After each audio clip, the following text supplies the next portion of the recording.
好耐冇喺深圳住酒店啦，今次揾間大品牌試下。視頻將會整理成個入住過程嘅重點。作為雅高嘅金會員，加埋推廣，避開假期，我可以將成本控制喺人民幣400以下。成個訂房程序都係手機 APP 完成。酒店喺羅湖區，坐滴滴直頭去到大堂嘅門口。2點幾嚟到，幾乎唔使排隊就可以辦理入住。今次發現金會員原來可以送一份早餐，真係高興。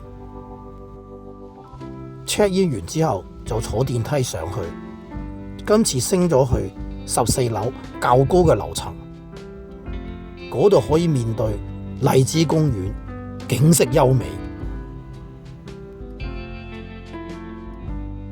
跟住我哋進入房門，入到去之後先要插房卡通電。房間嘅左邊有呢個衣櫃、保險箱，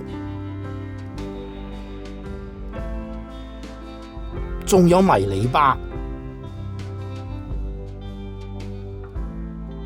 迷你吧入面嘅飲品係免費嘅，風筒都係放喺呢個迷你吧附近。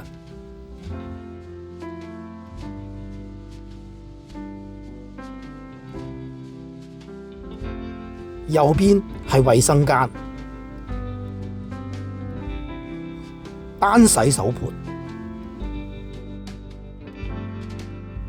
牙刷要去 reception 再拎。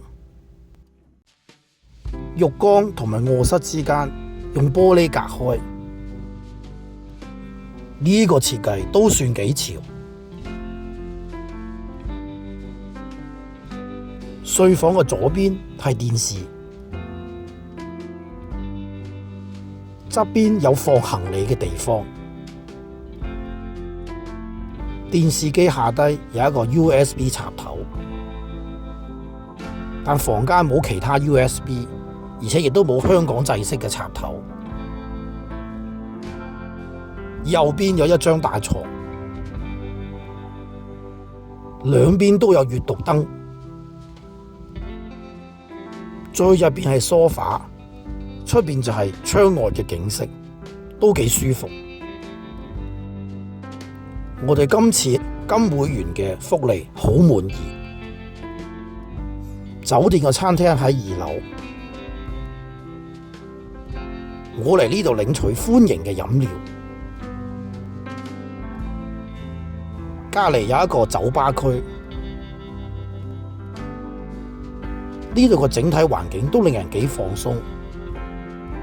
健身設備喺8樓，泳池冇開，而健身室都比較簡約。以呢個價錢喺深圳放鬆一下，我覺得都幾滿意。